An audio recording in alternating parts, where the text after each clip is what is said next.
ఈ పార్టీ నుంచి బయట పార్టీకి వెళ్తే రాజునేత గారు మీరు చెప్పండి. ఒక వీడియో ప్లే చేస్తున్నాను. రైట్స్ ప్రాబ్లమ్స్ వస్తాయి, చెప్పండి, కంటెంట్ చెప్పండి. జస్ట్ ఈ రోజు జరిగినటువంటి సందర్భము ఒకసారి వినండి. ఇది ఇందాక మిత్రుడు టిఆర్ఎస్ పార్టీ గురించి కోల్పోయారు.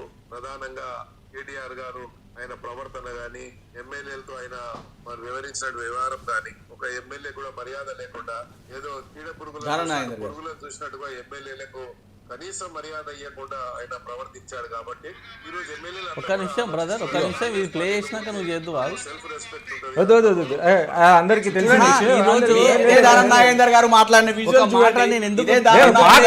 తర్వాత అనేకమైన మాట్లాడుతూ ఉంటారు. దాని గురించి చూడండి, ఇందాక ఏ పార్టీలో ఉంటే ఆ పార్టీకి అవసరం.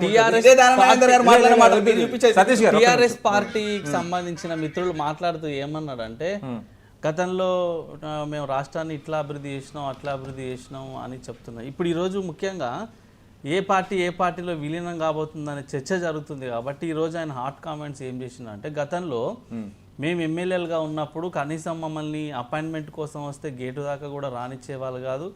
లోపల కూర్చొని సీసీ కెమెరాల నుంచి చూసి ఎవరు వచ్చిరో ఎమ్మెల్యే ఫలానా వ్యక్తి వచ్చిందని చూసి కూడా లోపల ఉన్నా మేము లేమని చెప్పడం, లేకపోతే అపాయింట్మెంట్ ఇవ్వకుండా వాళ్ళని రిటర్న్ పంపించేయడం, ఎమ్మెల్యేలకు కనీసమైనటువంటి మర్యాద కూడా ఇవ్వకపోయేది అనేది ఆయన చెప్పొచ్చినటువంటి సందర్భం.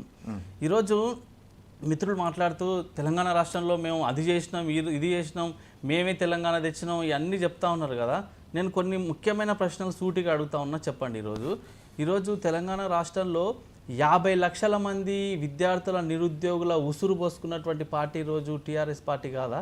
ఈరోజు 6 లక్షల కోట్ల అప్పుల్లో తెలంగాణ రాష్ట్రాన్ని ముంచిన పార్టీ ఈరోజు టీఆర్ఎస్ పార్టీ కాదా?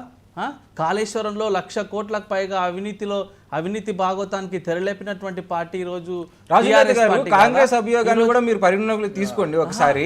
ఏంటంటే ఈ రోజు జరుగుతున్న అంశం ఏంటి? ఆ పార్టీ మీ పార్టీతో కుమ్మక్కవుతుందని చెప్తున్నారు. మొన్న జరిగినటువంటి అసెంబ్లీ ఎన్నికల్లో మీ చెంప మీద చెల్లున కొట్టి ఈ రోజు మీ అధికారాన్ని మిమ్మల్ని ఒక్క నిమిషం అధికారాన్ని మీకు దూరం చేసినటువంటి ప్రజలను ఇవన్నీ తెలిసే కదా. ఈరోజు ఇంత అవినీతి భాగోతం జరగడం కారణంగా రాష్ట్రాన్ని అప్పుల ఊబిల్లో నెట్టేసిన కారణంగా ఈరోజు విద్యార్థుల నిరుద్యోగుల యొక్క కన్నీళ్లను పట్టించుకొని కారణంగా సమస్యలను పట్టించుకొని కారణంగా ఈరోజు మీకు అధికారం పోయిందనేది మీరు గుర్తించుకోవాలి. వాస్తవాలను దాన్ని ఇప్పుడు తెలంగాణలో 3 ప్రధాన పార్టీలు ఉన్నాయి. 1 బీఆర్ఎస్, 2 ఇప్పుడు అధికారంలో ఉన్న కాంగ్రెస్ పార్టీ, 3 బీజేపీ పార్టీ. ఇప్పుడు ఏదో పార్టీ వ్యాక్యూమ్ వస్తే కదా మీరు లెగవాలి. టీఆర్ఎస్ పార్టీ అసలు పోతుంది కదా, అది ఇప్పుడు టీఆర్ఎస్ ఖతం చేసి మీరు మీకు లాభమేనా? కాంగ్రెస్ పార్టీ వాళ్ళు చెప్తారు కదా టీఆర్ఎస్ పార్టీ సిఎల్పీలో విలీనం కాబోతుంది. అది ఎల్పీ, దానికి సంబంధించిన క్యాడర్ ఉంది, దానికి సంబంధించిన వినండి ఒక్క మాట మీకు టెక్నికల్ గా చెప్తా ఏం జరుగుతా ఉందో. ఈరోజు already 7 MLAs already joined in the TRS party Congress party from TRS. ఇంకొక 6 మంది రెడీగా ఉన్నారు. 13 అవుతా ఉందా? ఇంకొక 13 మంది వస్తే 26 మంది అవుతుంది. అయితే 26 మంది పోతే వాళ్ళకు ఉండేది ఎంత సంఖ్య? 12. వీళ్లకు ప్రతిపక్షం హోదా లేకుండా చేయాలంటే ఆ 12లో ఒక్కరు ఎవరయ్యా అంటే కూడా రాసిండి రోజు పేపర్లా.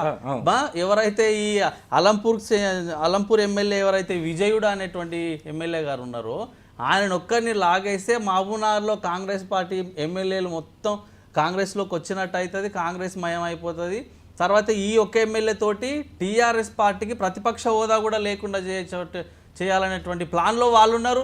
ఆ ప్లాన్లో వాళ్ళు పడ్డరా లేకపోతే వాళ్ళు స్వయంగా వచ్చి పడుతున్నారా, వీళ్ళు ప్రేరేపించి వాళ్ళని తీసుకొస్తారా మాకైతే తెలియదు. కానీ టీఆర్ఎస్ పార్టీ అయితే భవిష్యత్తులో కనుమరుగు కాబోతుంది అనేది చాలా స్పష్టంగా కనబడతా ఉంది.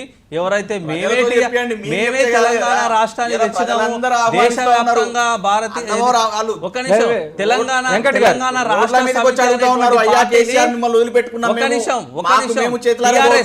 టిఆర్ఎస్ పార్టీని మొత్తం దేశవ్యాప్తంగా మేము అన్ని రాష్ట్రాల్లో అధికారంలోకి తీసుకొస్తాం, కేంద్రంలో చక్రం తిప్పుతాం, లేకపోతే ఎన్డీఏ యూపీఏ తర్వాత కేంద్రంలో టీఆర్ఎస్ ని బీఆర్ఎస్ గా మార్చి మేము అధికారంలోకి కాంగ్రెస్ ఒకసారి రాబోతున్నామని మాట్లాడేద్దాం. చెప్పినటువంటి వెంకట్ వాళ్ళు గారు, ఈ రోజు వెంకట్ గారు, ఇప్పుడు ఇక్కడ ప్రధానంగా అయిపోతా ఉన్నారు. బీఆర్ఎస్